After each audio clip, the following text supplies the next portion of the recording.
اعوذ باللہ من الشیطان الرجیم بسم اللہ الرحمن الرحیم اللہم وفقنا لما تحب وترضى واجعل عاقبۃ امورنا خیرا ولا تکلنا الی انفسنا طرفۃ عین ابدا رب ادخلنی مدخل صدق واخرجنی مخرج صدق واجعل لی من لدنک سلطانا نصیرا۔ سورہ مبارکہ بقرہ آیہ کریمہ واستعینوا بالصبر والصلاۃ وانہا لکبیرۃ الا علی الخاشعین الذین یظنون انہم ملاقو ربہم وانہم الیہ راجعون۔ بنی اسرائیل کو اللہ تبارک و تعالیٰ نے رسول اللہ صلی اللہ علیہ وآلہ وسلم کے زبان مبارک سے اور قرآن کے ذریعے سے وہ بنیادی اصول جو ان کی اپنی کتابوں میں پہلے انبیاء کرام کے ذریعے سے بیان کیے گئے تھے اور وہ فراموش کر بیٹھے تھے، جنہیں چھوڑ کے ترک کر چکے تھے اور جن پر عمل پیرا نہیں تھے، اور اب جب کہ رسول اللہ صلی اللہ علیہ وآلہ وسلم کے توسط سے قرآن کریم ان پر پیش کیا گیا، پیغام رسول اللہ انہیں دیا گیا، ان کی ہٹ درمی اور ان کا رویہ دیکھ کر انہیں یہ یاد دلایا گیا ہے کہ یہ وہ باتیں ہیں جو پہلے بھی تمہیں بتائی گئی تھی لیکن تم بھول گئے، فراموش کر بیٹھے اور غفلت کا شکار ہوئے۔ ان جملہ تذکرات میں سے جو انہیں ایک دفعہ پھر نبی اکرم صلی اللہ علیہ وآلہ وسلم کے توسط سے وہی تعلیمات جو پہلے دیگر انبیاء سے دی گئی تھیں، اس سلسلے کا آخری حکم ان کے لیے یہ ہے استعینوا بالصبر والصلاۃ وانہا لکبیرۃ الا علی الخاشعین۔ انہیں آخر میں اس راہ تدین کو طے کرنے کے لیے اور خداوند تبارک و تعالیٰ نے جو ہدایت کا ان کے لیے نظام مقرر کیا ہے، اس نظام کو اپنانے کے لیے ایک بہت ہی کلیدی بنیادی رہنمائی کی گئی ہے۔ اور جیسا پہلے ان تمام شقوں کے بارے میں عرض کیا تھا کہ ہر چند ان آیات میں اور اس سیاق میں یہ مطالب بنی اسرائیل کے لیے بیان ہو رہے ہیں، لیکن قرآن کریم کے دیگر آیات میں یہی مطالب اور ان سے زیادہ جامع تر مطالب مومنین کے لیے اللہ تبارک و تعالیٰ نے ان سب شقوں کو تکرار کیا ہے اور بیان کیا ہے۔ اور اگر نہ بھی بیان ہوتی بنی اسرائیل کے علاوہ صرف بنی اسرائیل کے لیے ہوں تو بھی ان کے اندر عمومیت ہے، یہ تمام انسانوں کے لیے ہدایت ہیں۔ بنی اسرائیل کے نام سے اگر انہیں ہم دیکھیں کہ اگر یہ حکم خدا شمار ہوتی ہیں یہ چیزیں اور اللہ کی ہدایت کے اصول ہیں رہنما، پھر یہ ساری انسانیت کے لیے ہیں اور سب سے بڑھ کر یہ موجودہ نسل کے لیے ہیں، مومنین کے لیے ہیں، مسلمین کے لیے ہیں، رسول اللہ صلی اللہ علیہ وآلہ وسلم کی امت کے لیے ہیں، اور ان میں سے بھی آج کے موجودہ زمانے میں ہمارے لیے، ہماری نسل کے لیے، اس موجودہ انسانی نسل کے لیے یہ تمام ہدایات ہیں۔ اور اس میں اللہ تبارک و تعالیٰ کا فرمانا ہے وَاسْتَعِینُوا بِالصَّبْرِ وَالصَّلَاةِ، آپ صبر اور صلاۃ سے استعانت کرو، وَإِنَّهَا لَكَبِيرَةٌ إِلَّا عَلَى الْخَاشِعِينَ، اور یہ کبیر ہے، یہ استعانت عظیم ہے اور بھاری ہے، یہ سوائے خاشعین کے، خاشعین کے لیے یہ سہل ہے، آسان ہے، لیکن خاشعین کے علاوہ باقیوں کے لیے یہ کبیر ہے اور عظیم ہے۔ خاشعین کی بھی صفات بیان کر دی ہیں اور اس کے بعد خاشعین کی مزید تشریح قرآن کریم میں دیگر آیات کریمہ میں بیان ہوگی۔ یہاں پر خاشعین کی صفات میں سے یہ ہے کہ الذین یظنون انہم ملاقو ربہم، خاشعین وہ ہیں جنہیں یہ ظن ہے، جنہیں یہ علم ہے، جانتے ہیں، آگاہی ہے کہ وہ اپنے رب سے ملنے والے ہیں، ملاقات کرنے والے ہیں۔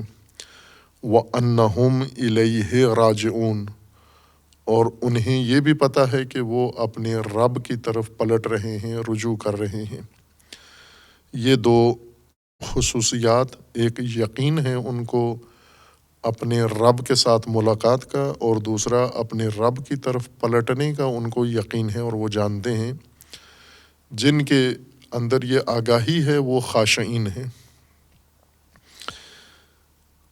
اور یہ بڑا اہم بنیادی مطلب ہے، ہر چند اس سے پہلے ہم ایک ضابطہ عمومی فاتحہ کی تبیین میں مشاہدہ کر رہے ہیں، جہاں پر اللہ تبارک و تعالیٰ نے حکم دیا، رہنمائی کی کہ آپ اللہ سے طلب کریں، ایاک نعبد و ایاک نستعین، یعنی استعانت کی باس ہم عبودیت کے ساتھ پہلے ذکر کر رہے ہیں۔ لیکن یہاں پر وہاں استعانت اللہ سے تھی، ایاک نعبد و ایاک نستعین، ہم تجھ سے، فقط تجھ سے استعانت کرتے ہیں، استعانت یعنی عون تجھ سے طلب کرتے ہیں، چاہتے ہیں۔ استعانت خود اس کے اندر طلب کا معنی شامل ہے۔ بعض اوقات اردو میں ہم بغیر توجہ کے استعانت طلب کرتے ہیں، استعانت خود طلب ہی اس کا معنی ہے، استعانت طلب نہیں کی جاتی۔ یا جیسے اردو میں ایک اور جملہ اور اردو سے ملحقہ زبانوں میں استعمال کیا جاتا ہے غلطاً، وہ یہ ہے کہ ہم استفادہ حاصل کرتے ہیں، آپ سے استفادہ حاصل کرتے ہیں، یا اس نے استفادہ حاصل کیا، ہم استفادہ حاصل کریں گے۔ استفادہ کے اندر خود معنی استفادہ کا، اس کے اندر حصول شامل ہے، طلب شامل ہے۔ یہ ترکیب استفادہ باب استفعال جب استعمال ہوتا ہے تو اس کے ترجمہ میں طلب نہیں لانا چاہیے، غلط ہے، چونکہ اس کو خود طلب اس کا معنی ہے۔ یعنی استعانت طلب نہیں ہوتی، استفادہ طلب نہیں ہوتا، بلکہ استفادہ کا مطلب ہوتا ہے فائدہ طلب کرنا، معنی اس کا یہی ہے۔ اور استعانت عون طلب کرنے کو کہتے ہیں۔ استعانت طلب نہیں کی جاتی، عون طلب کی جاتی ہے، استعانت طلب کا ہی نام ہے دوسرا۔ وَاسْتَعِینُوا بِالصَّبْرِ وَالصَّلَاةِ، پہلے بھی یہ بات گزری ہے اور بہت اہم ہے، چونکہ عون اور استعانت کے متعلق قرآن کریم نے بہت ہی بنیادی رہنمائی کی ہے انسانی معاشرے کے لیے، سماج کے لیے۔ جیسے یہ بات ہم خطبات جمعہ میں تفصیل سے بیان کر رہے ہیں، جہاں پر تقوی کی بات کے ضمن میں اللہ تبارک و تعالیٰ نے حکم دیا ہے، تعاونوا علی البر والتقوی ولا تعاونوا علی الاثم والعدوان، تقوی پر، بر پر اور تقوی پر تعاون کرو، اور اسم و عدوان پر، گناہ، معصیت اور دشمنی میں تعاون نہ کرو، آپ بدکاری میں کسی کے ساتھ بھی تعاون نہ کرو تم۔ تعاون، معونہ، معاونت، یہ الفاظ جو ہم اردو زبان میں بھی استعمال کرتے ہیں، یہ اسی مادہ سے بنے ہیں۔ استعینوا بھی اسی سے ہے، اور وہ مادہ بنیادی طور پر عون کہلاتا ہے، عین، واو اور نون۔ عین، واو اور نون میں جو معنی موجود ہے، عموماً اس کا معنی ہم مدد ہی کرتے ہیں، امداد یا مدد، لیکن اس کے معنی میں اگر دقت کریں، بہت خوبصورت معنی ہے عون کا، اور پھر عون کی ترکیب سے یا عون کے باب سے جو مشتق ہوئے ہیں دیگر الفاظ قرآن کریم میں جن مقامات پر ان کا ذکر آیا ہے، جیسے تعاونوا علی البر والتقوی، یہ ایک بہت بنیادی کلیدی سماجی ضابطہ ہے اللہ تبارک و تعالیٰ نے مومن سماج کے لیے ایک مطلوبہ سماج جو اللہ تبارک و تعالیٰ نے جس کا نقشہ قرآن کریم کے اندر بیان کیا ہے، اور مومنین کو جس سماجی شکل میں قالب میں ڈھلنا ہے، اس کی بنیاد تعاون پر ہے، جو ابھی برعکس ہو گئی ہے۔ ابھی ہمارے سماج کی موجودہ بنیاد قرآنی اصولوں پر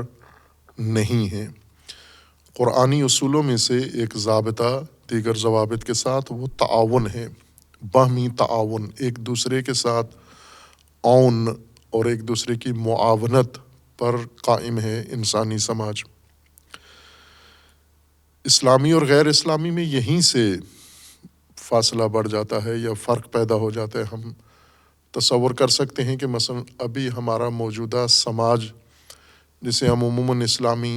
امت، اسلامی معاشرہ، اسلامی نظام کہتے ہیں، اس میں قرآنی اصول مکمل طور پر مفقود ہیں، جن میں سے ایک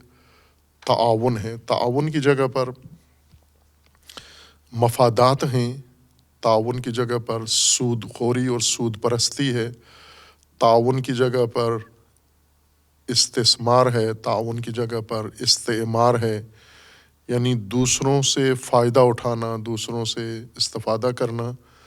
تعاون کی بنیاد پر سوسائٹی قائم نہیں ہے، معاشرہ قائم نہیں ہے۔ تو ہم پہلے اس کو سمجھیں، قرآن کریم کے اندر عون کی اصطلاح کو، اور پھر جہاں جہاں قرآن نے اسے استعمال کیا ہے اس سے ہم آگاہی حاصل کریں۔ استعینوا امر ہے، طلب عون، اس کا معنی ہوتا ہے عون طلب کرو، تم استعینوا طلب کرو عون، صبر سے اور صلاۃ سے عون طلب کرو۔ آپ فاتحہ میں تھا ایاک نعبد و ایاک نستعین، ایاک نستعین، فقط تجھ سے عون طلب کریں گے ہم، یا طلب کرتے ہیں۔ یہاں پر ہے کہ صبر و صلاۃ سے بھی عون طلب کرو تم۔ اور جیسا بعض ہمارے ہاں ایک فرقہ وارانہ ذہنیت ہے، فرقہ وارانہ ماحول ہے پاکستان میں، متاسفانہ، جس کا شکار قرآن بھی ہوا ہے، دین بھی ہوا ہے، اور تعلیمات الہی اور رسول اللہ صلی اللہ علیہ وآلہ وسلم کی تعلیمات و اہل البیت علیہم السلام کی تعلیمات سب فرقہ واریت کی دلدل میں ڈال دیا گیا ہے، اور پھر اس میں فرقہ وارانہ پہلو سے باز کی گئی ہے، جو فقط ایک الجھاؤ ہے جس کے اندر سے ہدایت نہیں آتی۔ اسی طرح استعانت کی بحث ہے، وہ بجائے اس کے کہ ہم اس کو قرآن کا سماجی ضابطہ قرار دیں، ہم اسے فرقہ وارانہ موضوع میں لے جاتے ہیں، شرک و توحید کی بحث میں لے جاتے ہیں، اور فرقوں کی تکفیر کے لیے اس کو استعمال کرتے ہیں، بغیر اس کے کہ ہم آگاہی حاصل کریں بنیادی طور پر کہ اللہ کا یہ سماجی قانون ہے کیا، یہ انسانی سماج کے لیے مقرر کیا گیا ہے۔ استعینوا کا لفظ جیسا اشارہ کیا ہے، یا نستعینوا عون سے مشتق ہے۔ عون قرآن میں متعدد آیات میں استعمال ہوا ہے، ابھی کچھ آیات کے بعد بنی اسرائیل ہی کے بارے میں پھر یہ لفظ تکرار ہوگا، وہاں پر جہاں اللہ تبارک و تعالیٰ نے بنی اسرائیل کو حضرت موسیٰ علیہ الصلاۃ والسلام کے ذریعے سے حکم دیا تھا کہ آپ بقرہ گائے ذبح کرو۔ آپ اس ذبح گائے میں بنی اسرائیل نے اپنے مزاج کے مطابق ٹال مٹول شروع کی، اور اس ٹال مٹول سے حضرت موسیٰ کو الجھانے کی کوشش کی، سوالات اور مختلف اس طرح کی الجھنے والی باتیں شروع کر دیں، جن میں گائے کے بارے میں انہوں نے کہا کہ کیسی گائے ہو یہ، اور اس کے بعد اللہ تبارک و تعالیٰ نے ان کی رہنمائی کی کہ یہ گائے کیسی ہو، نہ بکر ہو نہ فارض ہو، بلکہ اوان بین ذالک، یہ اوان ہو، یہ گائے اوان ہو۔ اب یہ موضوع وہاں پر بھی بیان ہوا، اور معنی وہ بھی اون سے ہی وہ لفظ نکلا ہے۔ وہ گائے جیسے ذبح کا حکم دیا گیا تھا، اور گائے کی عمر کے بارے میں بنی اسرائیل الجھ گئے اور الجھنا اس نے شروع کر دیا اپنے نبی کو، راہبر کو، تو اللہ تبارک و تعالیٰ نے وضاحت کے طور پر فرمایا کہ وہ گائے اوان ہونی چاہیے، کہ اس کی طرف اشارہ کریں گے ہم۔ معنی کیا ہے اون کا؟ ہم اردو میں، اردو کے مہجوریت کی وجہ سے، اردو کے بارے میں لا تعلقی، بے حسی اور اردو زبانوں کی غیر ذمہ دارانہ رویے کے بارے میں، بلکہ شاید ایک جرم ہے جو اردو کے لیے ہم مرتکب ہو رہے ہیں، اردو زبان، اور وہ یہ کہ ایک زبان ہمارے ذریعے سے، ہمارے ہاتھوں سے نابود ہو رہی ہے، ضائع ہو رہی ہے، بجائے اس کے کہ اس زبان کے اندر وسعت آتی، اس کے اندر تنوع آتا، اور دیگر زبانوں کی طرح وہ رشد کرتی، عربی کی طرح، فارسی کی طرح، انگریزی کی طرح، اور دیگر جو اس وقت رائج دنیا کی زبانیں ہیں۔ اردو دنیا میں زیادہ بولی جانے والی زبان ہے، اگر نہ کہیں سب سے زیادہ، تو دوسرے یا تیسرے نمبر کی زبان یقیناً کہہ سکتے ہیں پوری دنیا کے اندر، اس کثرت کے ساتھ بولی جاتی ہے۔ لیکن اس کے جو بنیادیں ہیں، اس زبان کے قواعد، ضوابط اور زبان کے دیگر جو متعلقہ امور ہیں، ان کے بارے میں شدید غفلت اہل علم اور اہل ادب اور اردو دان برتتے ہیں۔ ایک تنگی اردو زبان میں یہ ہے کہ اس میں مختلف الفاظ کے لیے متبادل الفاظ نہیں مقرر کیے گئے۔ مثلا عربی جو وسیع زبان ہے، فصیح زبان ہے، اس کے مختلف الفاظ ہیں، ان الفاظ کے جب ترجمے کرتے ہیں، متبادل لفظ ہم اردو میں ڈھونڈتے ہیں، تو ایک ہی لفظ لے کر کئی مختلف الفاظ کے ترجمے میں اس کو استعمال کر دیتے ہیں، اور ترجمہ میں ہمیں یوں لگتا ہے کہ یہ مترادف الفاظ ہیں آپس میں۔ یہ ترجمے کی کوتاہی ہے یا زبان کی کوتاہی ہے، تنگی ہے، جس کا یہ نتیجہ نکلتا ہے، ورنہ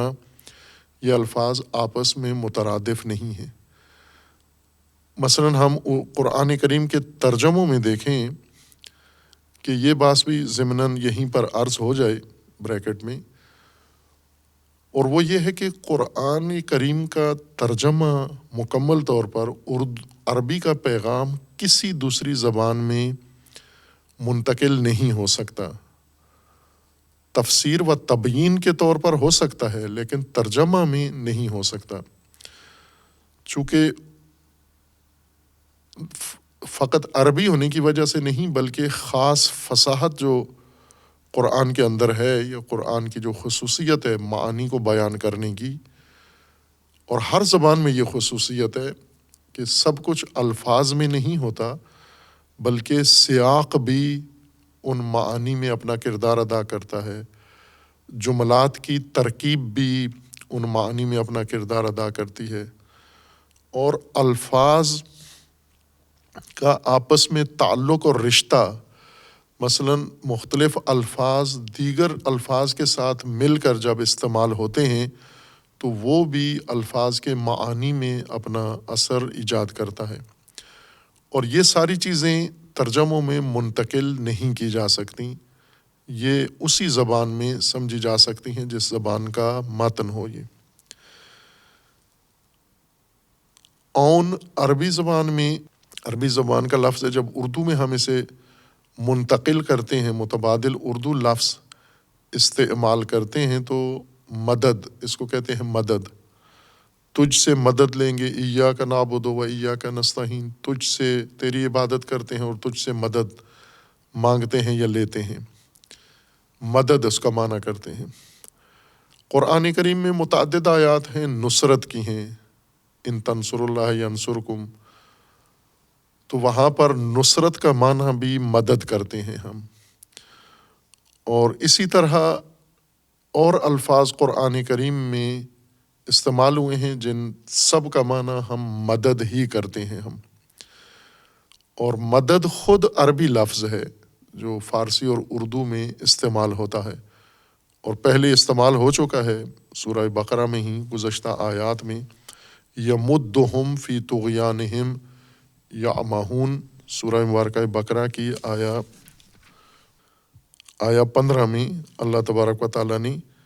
استعمال فرمایا اللہ یستعذی بہم و یمدہم فی طغیانہم یعمہون. وہیں پر عرض کیا تھا کہ مدہ، جس سے اصل لفظ مددہ ہے، جیسے ہم اس کو اردو میں استعمال کرتے ہیں اور فارسی میں مدد، یہ مددہ میم اور 2 دال سے یہ لفظ بنا ہے. اس کا معنی ہم جو کرتے ہیں مدد کا، نصرت، عون، تعاون، ان سب کا معنی مدد کرتے ہیں. اور مدد سے مراد ہیلپ، جس کو انگریزی میں ترجمہ کرتے ہیں ہیلپ کرنا، یعنی کسی کو کوئی چیز دینا، کسی کو مال دینا، کسی کے اختیار میں کوئی اور ایسا وسیلہ قرار دینا جس سے اس کی ضرورت پوری ہوتی ہو، اس کو ہم مدد کہتے ہیں. مدد کا مطلب ہوتا ہے، عربی لفظ ہے، اس کا مطلب ہوتا ہے بڑھانا، آگے بڑھانا. مد جیسے عربی الفاظ یا عربی حروف اس میں قواعد میں زبر زیر پیش کے علاوہ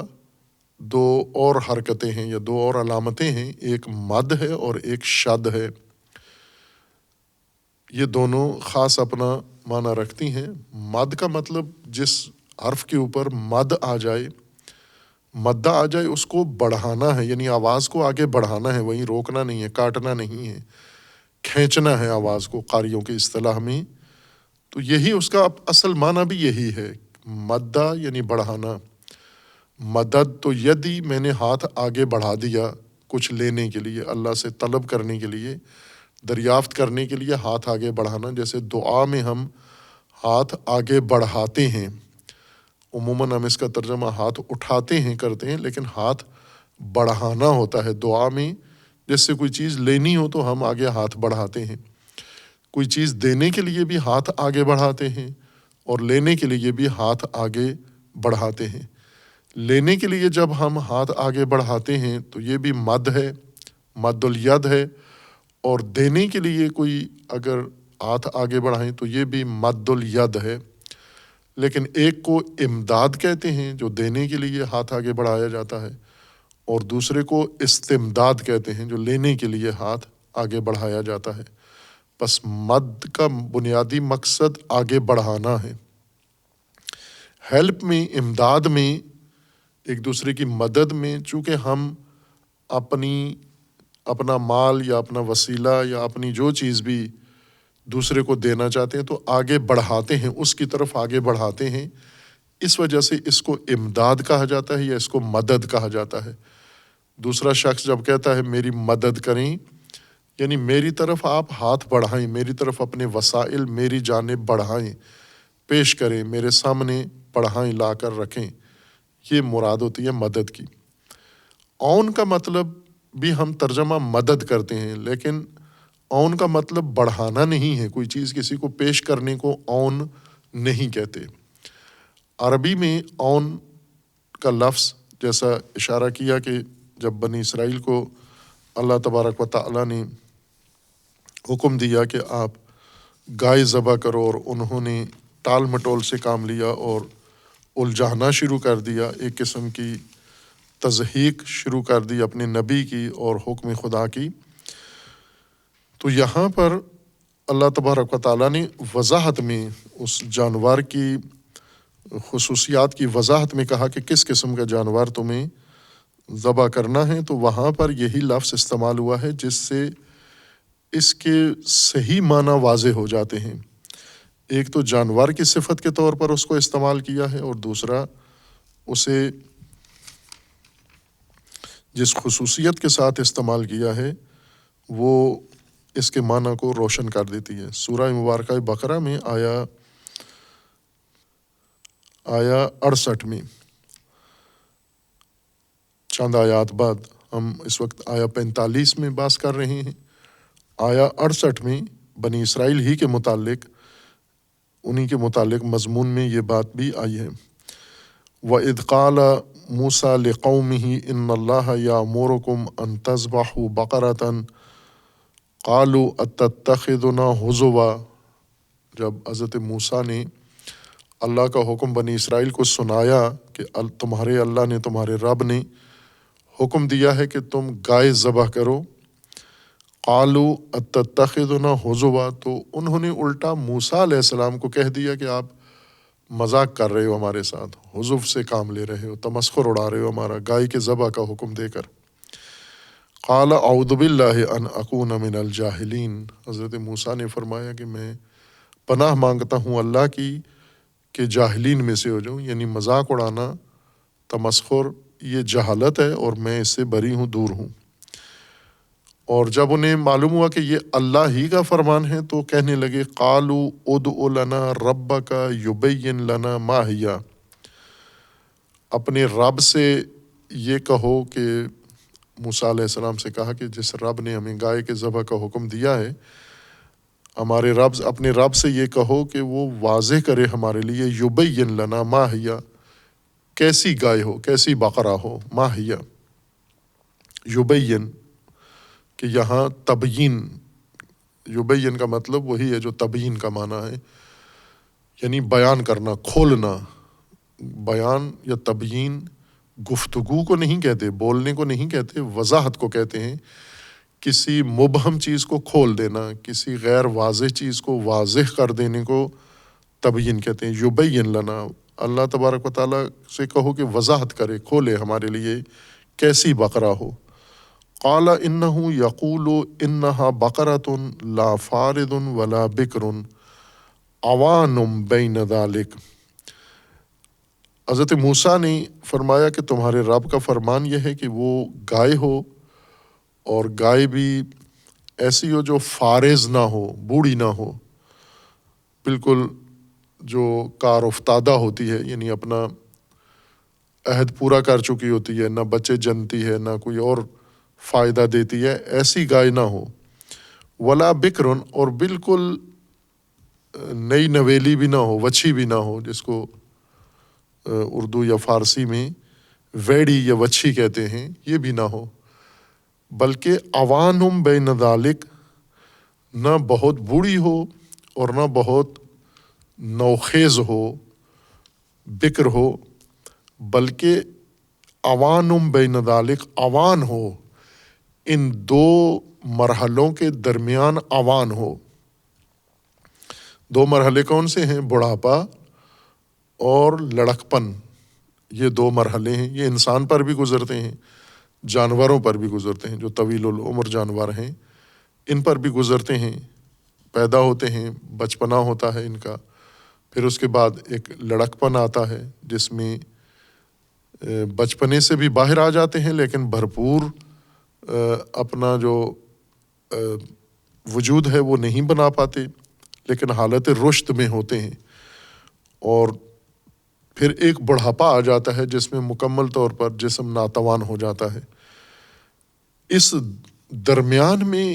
ایک عہد انسان کے لیے اور جانور کے لیے آتا ہے جسے ہم پختہ عمر کہتے ہیں، یعنی ایک پختہ عمر ہوتی ہے، نہ بچوں کی طرح، جوانوں کی طرح خام عمر ہوتی ہے، اور نہ بوڑھوں کی طرح ادھیڑ عمر ہوتی ہے، جس میں کوئی، دونوں عہد ایسے ہیں انسان کے لیے بھی کہ جس میں انسان کوئی خاص انسانی کارکردگی دکھانے کے قابل نہیں ہوتا، جانور بھی ایسے ہی ہے، جب بالکل الہڑا ہوتا ہے تو اس وقت بھی کچھ فائدہ دینے کے قابل نہیں ہوتا،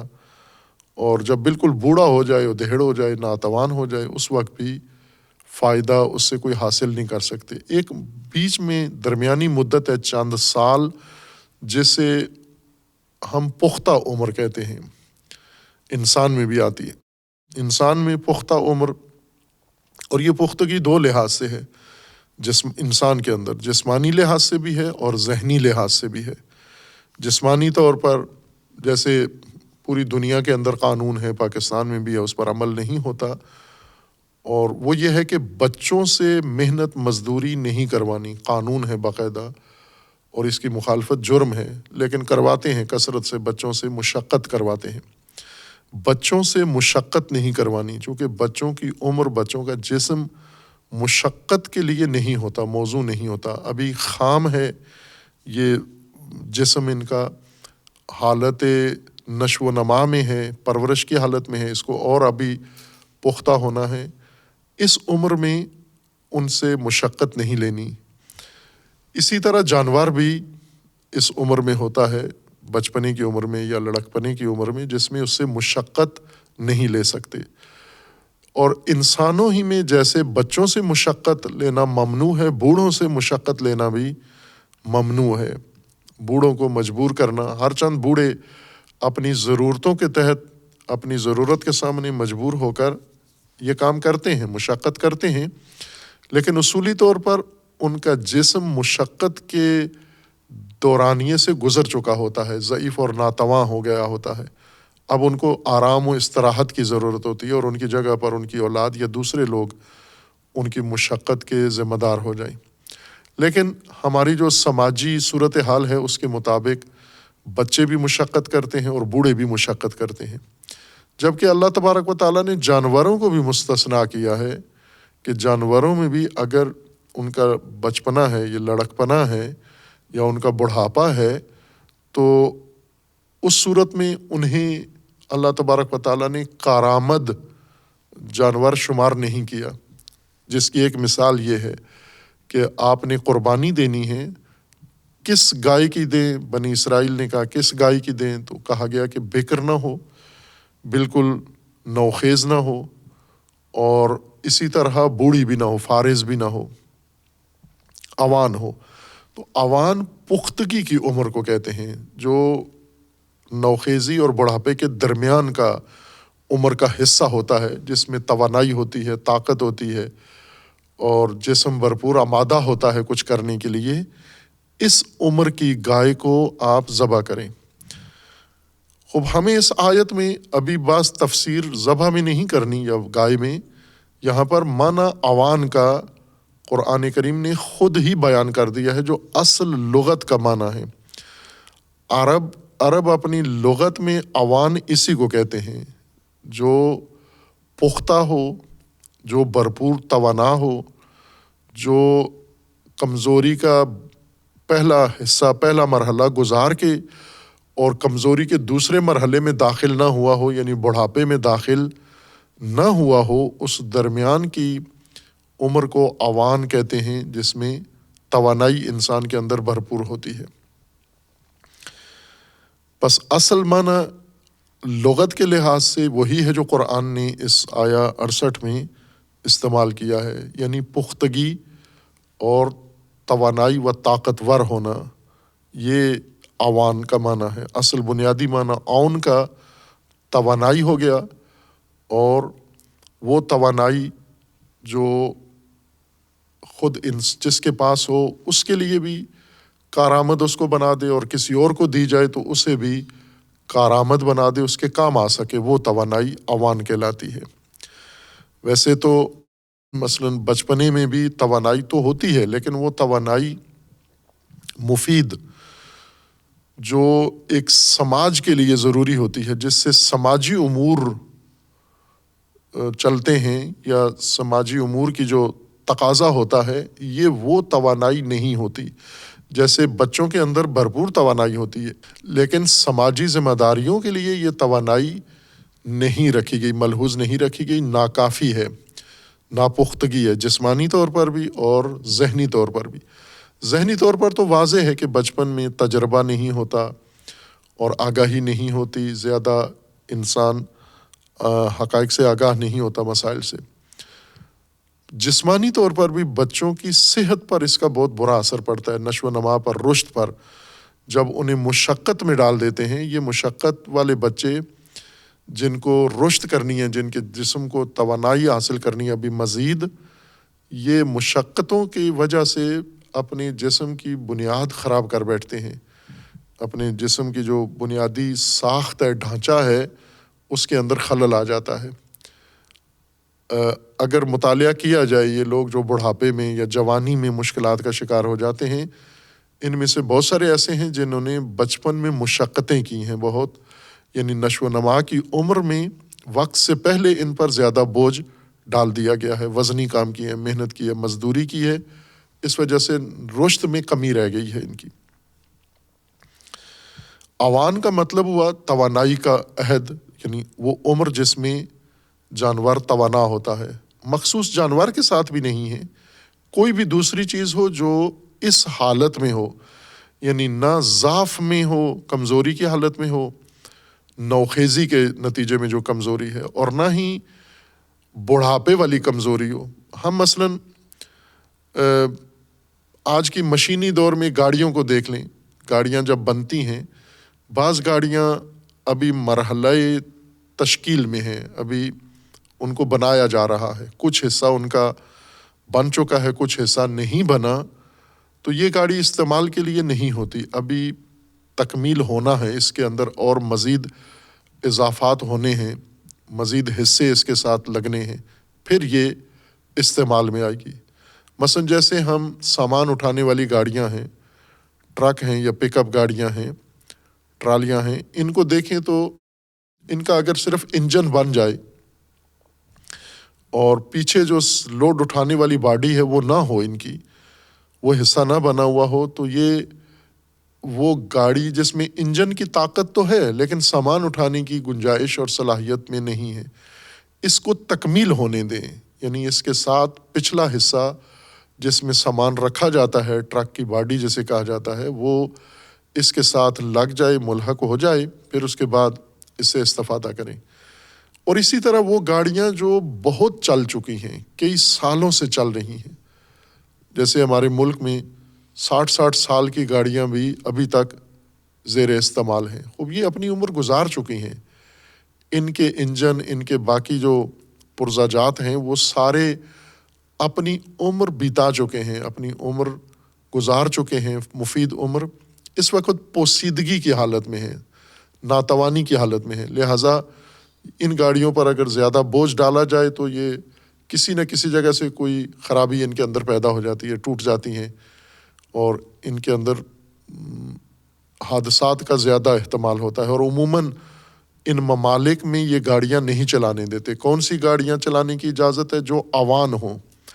یعنی تکمیل کا مرحلہ پورا کر چکی ہوں، بکر نہ ہو، ادھوری، ناقص، ناتوان نہ ہو، اور جو پرانی ہو کے پوسیدہ بھی نہ ہو چکی ہوں، فرسودہ نہ ہو چکی ہوں، بلکہ اوان بین ذالک، وہ گاڑیاں جو بن کے مکمل ہو چکی ہوں اور ابھی استفادے کے قابل ہوں، تو یہ بھی اوان ہی کہلائیں گے ہم۔ اسی طرح باقی اشیاء بھی ان کے اندر اوان کا مرحلہ، یعنی معتدل مرحلہ یا توانائی و طاقت کا مرحلہ مراد ہے۔ اور یہ طاقت کا مرحلہ جب شے کے اندر ہوتا ہے تو وہ کارآمد ہوتی ہے اور مفید ہوتی ہے، یعنی اسے کسی کام میں یا متعلقہ کام، جو مطلوبہ کام، اس کی خلقت کے اندر جو کام مد نظر رکھا گیا ہے یا اس کی بناوٹ کے اندر جس مقصد کے لیے اس کو رکھا گیا ہے، وہ مقصد بھرپور طریقے سے یہ شے انجام دے سکتی ہے۔ یا جانور ہی کی مثال دے دیں، جانور جب بوڑھا ہو جاتا ہے، گائے تو دودھ بھی نہیں دیتی، ہل بھی نہیں کھینچتی، باقی جو جانور سے استفادہ ہے وہ بھی نہیں کرتی، بچے بھی نہیں جنتی۔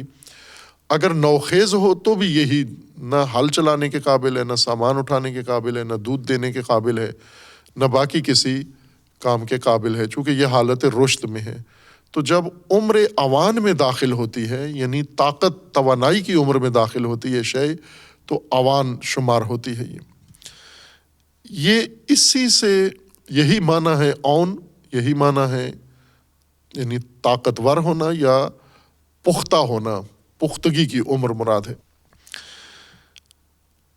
استعینوا بالصبر یا ایاک نستعین میں بھی یہی چیز مد نظر ہے، اون طلب کرنا، یا تعاونوا علی البر والتقوی، جیسے اشارہ کیا تھا کہ بہت سنہری اور بہت زیبا و خوبصورت سماجی ضابطہ ہے جو اللہ تبارک و تعالیٰ نے بیان کیا ہے، خواہ وہ سورہ فاتحہ میں ہو، ایاک نستعین، اون تجھ سے طلب کرتے ہیں، یا سورہ بقرہ کی آیہ 45 میں ہو، واستعینوا بالصبر والصلاۃ، صبر و صلاۃ سے اون طلب کرنا، اور یا پھر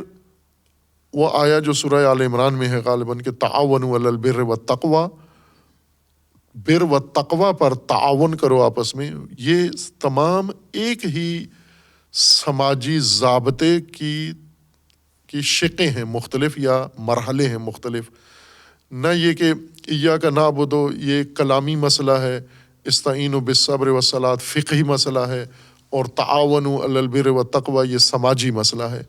نہ، ہدایت ساری ہی سماجی ہے۔ ہدایت کی اصل شناخت قرآن کی سماجی ہے کہ قرآن انسانی سماج کی ہدایت کے لیے اتارا گیا ہے، لہٰذا اس کے اندر سارے سماجی اصول ہیں، خواہ وہ اون اللہ سے طلب کرنے کا مرحلہ ہو، اون صبر و صلات سے طلب کرنے کا مرحلہ ہو، یا آپس میں ایک دوسرے سے اون طلب کرنے کا مرحلہ ہو۔ جیسے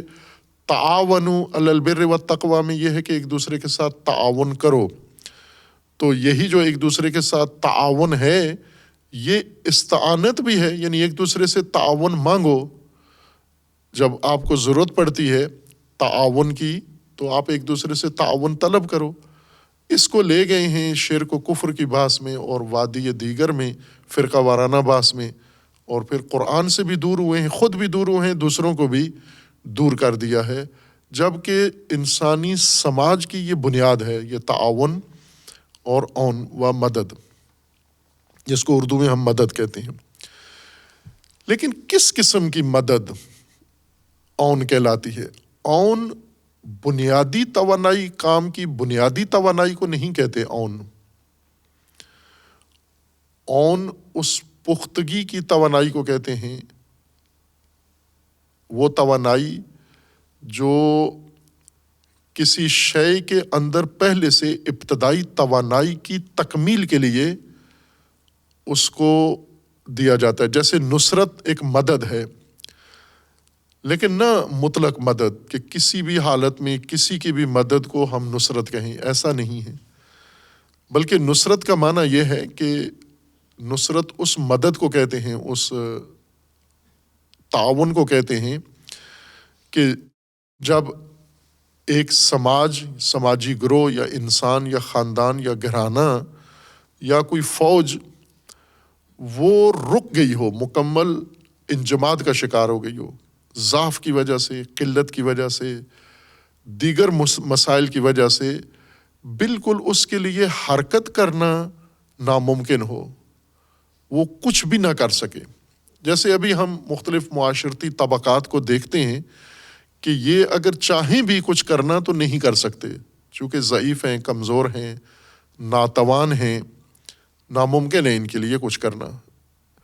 ان کو یہ جو ضعف کی وجہ سے، کمی کی وجہ سے رک گئے ہیں، منجمد ہو گئے ہیں، ان کو ایسی طاقت فراہم کرنا، توانائی فراہم کرنا کہ ان میں حرکت آ جائے، ان کا جمود و سکوت ختم ہو جائے اور یہ خود چل پڑیں، اس کو نصرت کہتے ہیں۔ نصرت کسی کی جگہ آ کر کام کرنا نہیں ہے۔ مثلا پہلے ایک گروہ کام کر رہا ہے، وہ ناتوان ہو گیا ہے، دوسرے لوگ آتے ہیں، انہیں کہتے ہیں آپ پیچھے ہٹ جاؤ، آپ کی جگہ ہم یہ کام کرتے ہیں، اس کو ناصر نہیں کہتے، نصرت اس کو نہیں کہتے۔ نصرت کہتے ہیں کہ ایک گروہ جو پہلے میدان کے اندر ہے لیکن مختلف عوامل کے نتیجے میں حرکت کے تحرک کے قابل نہیں رہا، اس کی حرکت کی قوت ختم ہو چکی ہے، ضعیف ہو چکی ہے، اس کو اتنی حرکت دینا یہ نصرت ہے۔ یا اس کی دیگر مثال، مادی مثال، عام مثال دی جائے، آج کل زیادہ سب کے لیے قابل فہم ہے، جیسے مختلف انسان آج ایسے آلات استعمال کرتا ہے، ڈیوائسز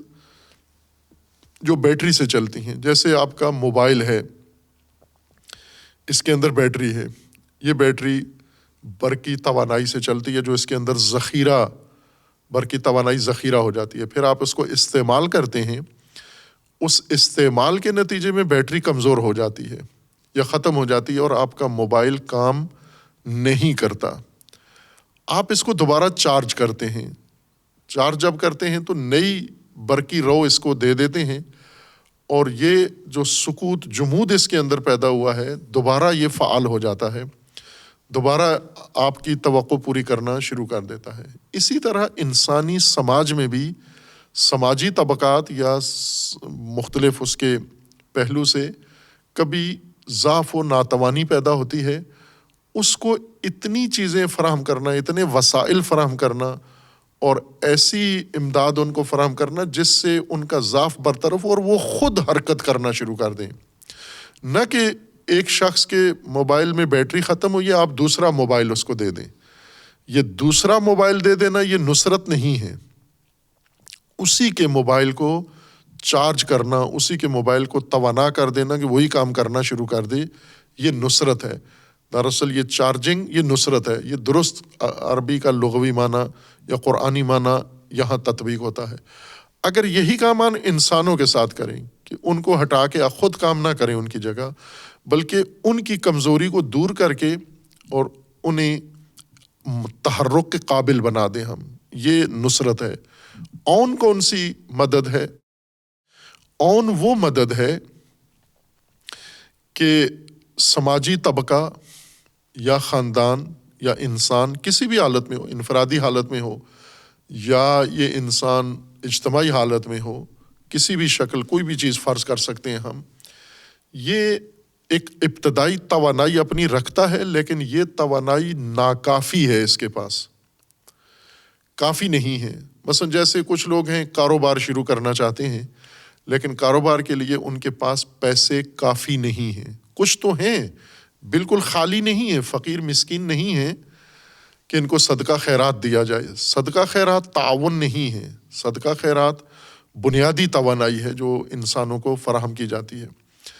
یہ شخص ہے، اس کے پاس پیسے ہیں، جیسے عموماً ہوتا ہے، کوئی انسان ہے، اس نے جمع پونجی اپنی اکٹھی کر کے سارے وسائل جو بیچنے تھے بیچ کے مانگ کے سارا کچھ حصہ اس کے پاس ہے، پھر اس کے بعد حساب کرتا ہے کہ اس سے میرا مکان نہیں بن سکتا، اس سے میں کاروبار شروع نہیں کر سکتا، اس سے میں اپنا مقصد جو حاصل نہیں کر سکتا، تھوڑی سی اس میں کمی رہ گئی ہے۔ فرض کریں اگر ایک شخص ہے جس کو 20 لاکھ کا کام کرنا ہے، 10 لاکھ اس کے پاس ہیں، 10 لاکھ نہیں ہے اس کے پاس، تو یہ کمی پڑ گئی ہے، اس کی توانائی ہے، ابتدائی توانائی ہے اس کے اندر، لیکن پوری توانائی نہیں ہے جس سے یہ کام انجام پا سکے۔ اس شخص کو یہ ضرورت کے مطابق طاقت توانائی فراہم کر دینا، مال وسیلہ فراہم کر دینا، یہ اون کہلاتا ہے۔ یہ کیوں اون ہے؟ یعنی یہ اس وجہ سے اون ہے کہ اس سے اس کے اندر وہ قابلیت آ جاتی ہے، پختگی آ جاتی ہے، جس سے وہ اپنا کام کرنے کے قابل ہو جاتا ہے۔ ضعف کی صورت میں، کمی کی صورت میں، مال کی کمی کی صورت میں، وسائل کی کمی کی صورت میں اب وہ اپاہج کی طرح ہے، نہیں کر پا رہا کام، لیکن جو ہی آپ کی توانائی اس کو ملتی ہے جو تکمیل کرتی ہے اس کی کمزوری کو دور کر کے یا اس کی کمی کو دور کر کے اسی کی توانائی کو تکمیل کرنا تعاون کہلاتا ہے۔ نصرت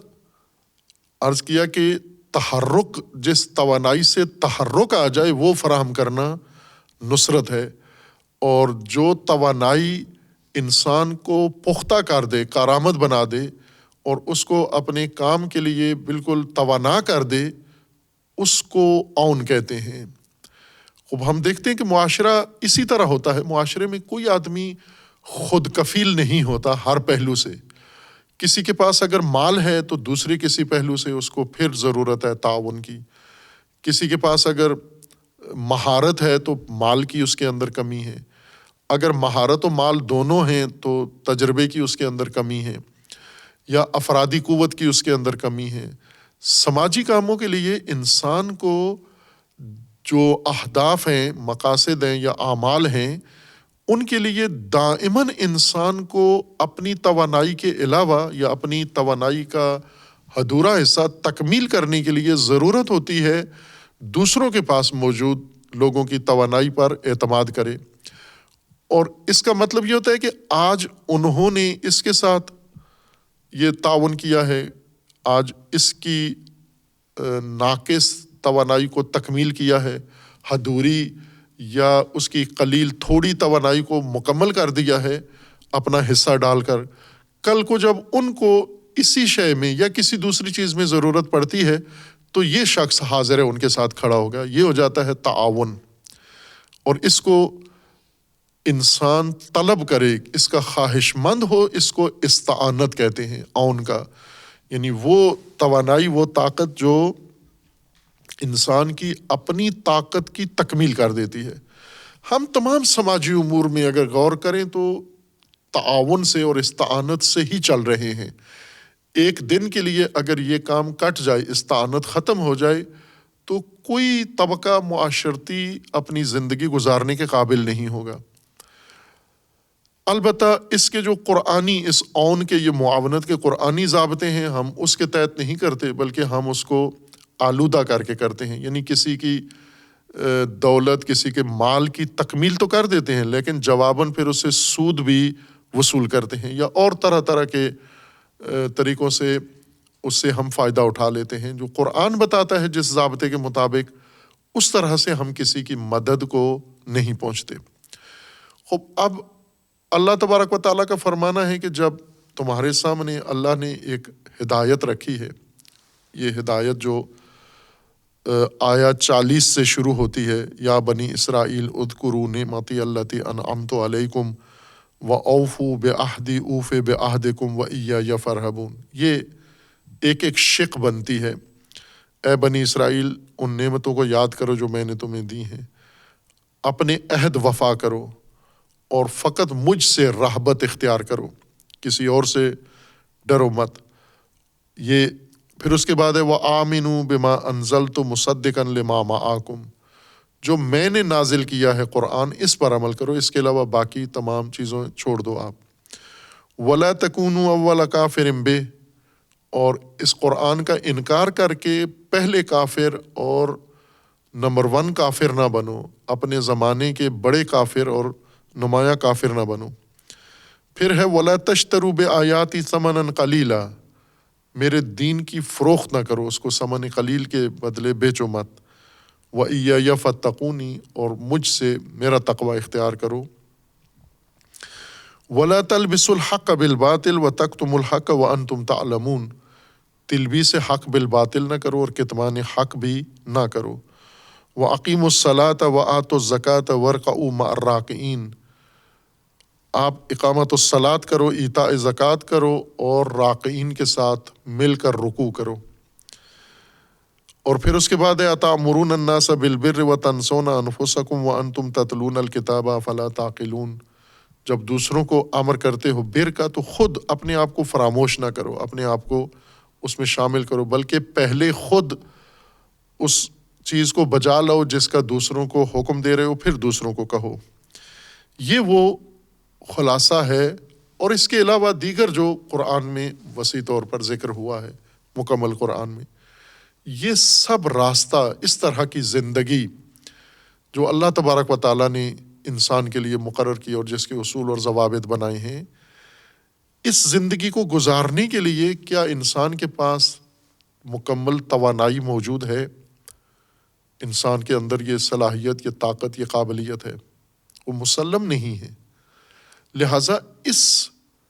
نہج کی، اس منہج کی زندگی گزارنے کے لیے سب سے پہلا مرحلہ یہ ہے کہ چونکہ یہ عبدیت ہے، اللہ کی اطاعت ہے، تو اللہ کی اطاعت میں اللہ کی عون ضروری ہے. ایک تو طاقت اللہ نے ہمیں خلقت میں دے دی ہے، فطری طاقت دے دی ہے، ذہنی طاقت دے دی ہے، جسمانی طاقت دے دی ہے، فہم و فراست دے دی ہے، لیکن یہ کافی نہیں ہے عبودیت و عبدیت کا سفر طے کرنے کے لیے یا تقاضا پورا کرنے کے لیے. یہ کافی نہیں ہے. جب یہ ناکافی ہے، اس سے تو ہم رک جائیں گے اور اپنا ہدف حاصل نہیں کر پائیں گے. پس ہمیں عون کی ضرورت ہے. عون یعنی تکمیلی مدد، مکمل مدد. مکمل اور مکمل میں فرق ہے. ہم عموماً مکمل اردو میں استعمال کرتے ہیں، مکمل کی جگہ مکمل جس کی تکمیل کر دی گئی ہو. مکمل زیر کے ساتھ جو تکمیل کرنے والا ہو، جس کی تکمیل ہو چکی ہو، یہ مکمل ہے زبر کے ساتھ. یہ کام مکمل ہے. لیکن جس کی ذریعے تکمیل ہو رہی ہے وہ مکمل ہے، مکمل تکمیل کنندہ، مکمل تکمیل شدہ، کامل شدہ۔ مکمل جو طاقت ہے یعنی کسی کی موجودہ توانائی میں اضافہ کر کے، بڑھا کے، اور اس کو مطلوبہ ہدف کے حصول کے قابل بنا دینے والی جو امداد ہے، یہ اون ہے۔ اب اس کے بغیر ہم عبودیت و عبدیت نہیں کر سکتے۔ ایاک نعبد، ہم نے عہد تو کر لیا ہے، آپ ہی کی بندگی کریں گے، آپ ہی کی اطاعت کریں گے، لیکن یہ کیسے ممکن ہے ہمارے لیے؟ ناممکن ہے اگر اون بھی آپ کی طرف سے نہ آئے، یعنی تکمیل کنندہ طاقت نہ آئے۔ کچھ تو دے دی ہے آپ نے ہمیں، خلقت میں دے دی ہے، پیدائش میں دے دی ہے، اور ہمارے وجود کے اندر جسمانی، معنوی، باطنی، ذہنی صلاحیتیں اللہ نے دے دی ہیں، لیکن یہ کافی نہیں ہیں۔ وہ تکمیل کنندہ طاقت و توانائی بھی آپ کی طرف سے ہمیں چاہیے۔ اس لیے ایاک نستعین، اس نعبدو کی خاطر ہم نستعین آپ ہی سے کریں گے ہم، چونکہ اس کے لیے جس توانائی کی ضرورت ہے وہ آپ کے پاس ہے۔ خوب، اللہ تبارک و تعالیٰ نے ہی ساری اون انسان کو دینی ہے۔ تکمیلی طاقت، ابتدائی طاقت کی طرح تکمیلی طاقت بھی اللہ نے دینی ہے۔ وہ تکمیلی طاقت مختلف شکلوں میں اللہ تبارک و تعالیٰ نے رکھی ہے۔ ایک تو سماجی طبقات کو رکھا ہے، افراد کو رکھا ہے، تعاونو، ایک دوسرے کے ساتھ تعاون کرنا ہے آپ نے، یہ اللہ ہی کی طرف سے مقرر کردہ اون ہے۔ اور ایک ہے اللہ تبارک و تعالیٰ نے کچھ اصول، کچھ ضوابط، کچھ طریقے اور کچھ ایسے راستے رکھے ہیں جن سے انسان تکمیلی طاقت حاصل کر سکتا ہے۔ کچھ راستوں سے انسان تکمیلی طاقت حاصل کر سکتا ہے۔ جیسے ایک شخص ہے، گھر بنانا چاہتا ہے، کاروبار کرنا چاہتا ہے، یا اپنی کوئی مالی ضرورت پوری کرنا چاہتا ہے، کچھ مال اس کے پاس ہے، زیادہ تر مال ہے، تھوڑا سا مال کمی پڑتی ہے، وہ اس کو چاہیے۔ خوب، یہ مختلف طریقے ہیں، مختلف جگہوں سے لے سکتا ہے۔ بینک سے یہ پیسے لے سکتا ہے، قرض الحسنہ لے سکتا ہے، سود پہ لے سکتا ہے، کسی اور سے کوئی اپنی زمین بیچ کے کمی پوری کر سکتا ہے، کوئی اور طریقہ ایسا جو رائج ہے، مستعمل ہے، لوگ اپنی ضرورت کا مال حاصل کرنے کے لیے کرتے ہیں، یہ ان طریقوں سے حاصل کر سکتا ہے۔ مختلف طریقے ہیں۔ خوب، اسی طرح اللہ تبارک و تعالیٰ نے انسان کی توانائی کی کمی کو دور کرنے کے لیے بھی اہتمام کیا ہوا ہے، اور اس اہتمام میں مختلف طبقات بھی ہیں، مختلف امور بھی ہیں، اور مختلف طریقے اور مختلف زندگی کے انداز بھی ہیں کہ آپ اگر زندگی میں یہ طرز اپناؤ، یہ طریقہ اپناؤ، یہ ضابطہ اپناؤ، تو وہ تکمیلی طاقت کسی کے آگے ہاتھ پھیلائے بغیر آپ کو مل جائے گی۔ اور وہ ان ضابطوں میں سے کیا ہے؟ صبر و صلاۃ، استعینوا بالصبر والصلاۃ۔ اور یہ صلاۃ کا وہ پہلو ہے، وہ خصوصیت ہے جو صلاۃ کے معنی کو سمجھنے میں بھی معاون ہے۔ اس سے ہم مدد لے کے صلاۃ کا قرآنی معنی بھی سمجھ سکتے ہیں۔ یعنی صلاۃ جس کا کثرت سے قرآن میں ذکر ہے، اقیم الصلاۃ، اقامت الصلاۃ، اور معنی عرض کیا تھا اس کا کیا بنتا ہے، اور ہم ترجمہ میں اس کو نماز میں تبدیل کر دیا ہے۔ لیکن جو قرآن کا صلاتی نظام ہے، اس صلاتی نظام کی مزید تائید اس آیہ کریمہ سے ہوتی ہے کہ صلاۃ ایک ایسا طریقہ ہے، ایک ایسی روش ہے آپ کی زندگی کی جو اللہ تبارک و تعالیٰ نے مقرر کیا، صلاتی طریقہ حیات، کہ جس سے آپ کی مدد بھی ہوتی ہے، تعاون بھی آپ کو ملتا ہے، اون بھی آپ کو، یعنی وہ کمی جو رہ گئی ہے آپ کی طاقت میں، وہ بھی مل جاتی ہے۔ اب اس کا جو معنی کیا گیا ہے وہ یہ ہے کہ نماز، یعنی ایک مصداق صلاۃ کا ایک واضح نمونہ جو ہے وہ عبادی صلاۃ ہے، یا صلاۃ عبادی ہے۔ صلاۃ عبادی سے ہی منحصر اس مصداق میں کر دیا گیا ہے کہ یہ چونکہ صلاۃ منحصر ہے نماز میں، عبادت میں، اور اسی سے آپ نے اون طلب کرنی ہے۔ تمام مفسرین نے، تمام مکاتیب کے مفسرین نے استعانت بالصلاۃ اسی سے ترجمہ یا تفسیر کی ہے، اور دوسرا طبقہ ہے جنہوں نے استقامت بالصبر کو روزہ کہا ہے، کہ یعنی اس آیت کے اندر نماز و روزے کا کہا جا رہا ہے کہ آپ نماز و روزہ رکھو اور پھر آپ ان سے مدد لو۔ ان سے مدد لینے کا مطلب یہ ہے کہ آپ نماز و روزہ رکھو گے اور اس کے صلہ کے طور پر اللہ تبارک و تعالیٰ آپ کی مدد کر دے گا۔ لیکن آیا کا یہ نہیں ہے مطلب، آیت کا مطلب یہ ہے کہ آپ اون کا مطلب یہ ہوتا ہے کہ آپ اپنی روزمرہ زندگی میں، اپنے سماجی امور میں، اپنے دینی امور میں، اپنی عبادی سفر میں جہاں جہاں احساس کرتے ہو کہ آپ کی طاقت و توانائی کم پڑ گئی ہے، اور اس کے حصول کے لیے، یہ تکمیلی طاقت حاصل کرنے کے لیے، تاکہ آپ اپنا سفر و اپنا مقصد جاری رکھ سکو، اس کے لیے اللہ تبارک و تعالیٰ نے آپ کے لیے کچھ آپ کی زندگی کے ضابطے بتائے ہیں آپ کو۔ اگر وہ طریقہ اختیار کرو تو آپ توانائی اپنی بحال کر سکتے ہو اور استعانت لے سکتے ہو۔ میں اس کی مثال دوں، جیسے کچھ لوگ ہیں جسمانی طور پر بیمار ہو جاتے ہیں، مریض ہو جاتے ہیں۔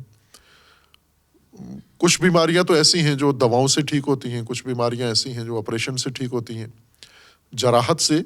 لیکن کچھ بیماریاں ایسی ہیں جن کے لیے ڈاکٹر ہمیں، طبیب، ورزش کا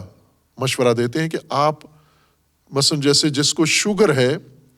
تو اسے کہتے ہیں کہ آپ چلو، زیادہ چلو یا دوڑو، اتنے کلومیٹر روزانہ آپ چلا کرو۔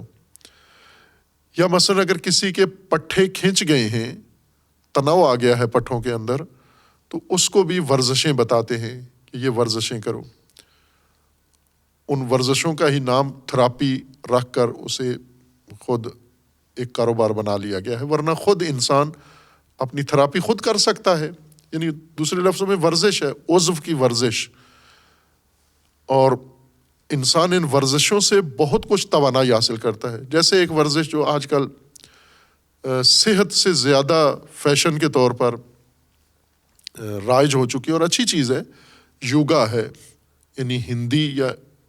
چینی طرز ورزش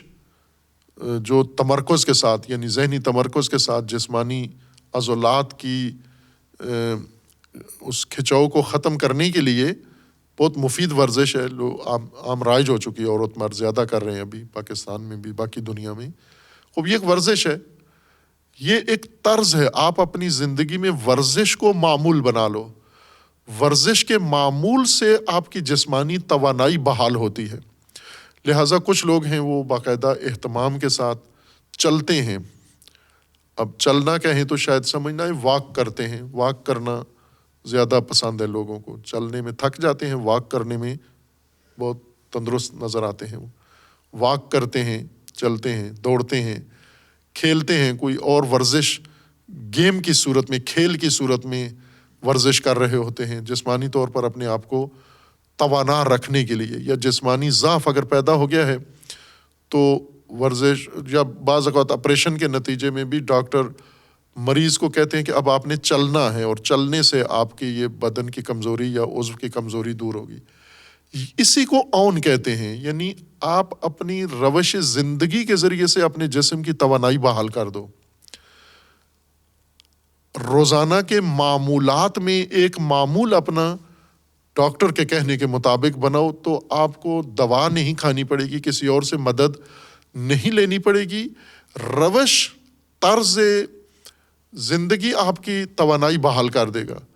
خوب اسی کو استعانت کہتے ہیں۔ جو شخص ورزش سے صحت مند ہو گیا ہے تو اس نے استعانت کی ہے۔ کس سے کی ہے؟ استعانت بالریاضہ، ریاضت سے، ورزش سے اس نے استعانت کی ہے۔ اور یہ استعانت کا ایک بہترین طریقہ روش ہے۔ اللہ تبارک و تعالیٰ نے سماجی زندگی کے لیے دو روشیں یہاں اس آیہ کریمہ میں بتائی ہیں، اور پھر تکرار بھی کیا ہے۔ قرآن مجید کی دیگر آیات میں اس کو بیان کیا ہے۔ استعینوا بالصبر والصلاۃ، صبر و صلاۃ انسانی زندگی کے دو طریقے ہیں، ایک صابرانہ طریقہ اور ایک صلاتی طریقہ زندگی ہے۔ اب ان دونوں کے مصادیق میں عبادت بھی شامل ہے، ایک عبادت ہے صلاتی اور ایک صبر ہے وہ عبادت کے طور پر اس کا مصداق روزہ رکھا گیا۔ صبر کا معنی روزہ نہیں ہے، مصادیق میں سے روزہ ہے۔ جیسے صلاۃ کا معنی نماز نہیں ہے، نماز صلاۃ کے مصادیق میں سے ایک مصداق ہے، لیکن معنی اس کا عمومیت رکھتا ہے، ایک طرز زندگی یا ایک نظام زندگی دراصل صلاۃ کی صورت میں بیان کیا گیا ہے۔ اور یہ دونوں مطالب پہلے تشریح ہوئے ہیں، لیکن یہاں کی آیا کی تکمیل کے لیے ضروری حد تک صبر و صلاۃ کی تشریح کریں گے، اور پھر معلوم ہوگا کہ صبر و صلاۃ سے انسان کیسے زندگی میں اون لے سکتا ہے، استعانت کر سکتا ہے، مدد لے سکتا ہے، اور اپنی کھوئی ہوئی توانائی یا کم توانائی کو بحال کر سکتا ہے۔ قرآن کریم نے یہ بہت ہی خوبصورت اصول و ضابطہ ہمیں بتایا ہے۔ ہر چند اس آیا میں خطاب بنی اسرائیل کو ہے، لیکن ہے تمام انسانیت کے لیے، باقی بات نہیں۔ وصلی اللہ علی محمد وعلیہ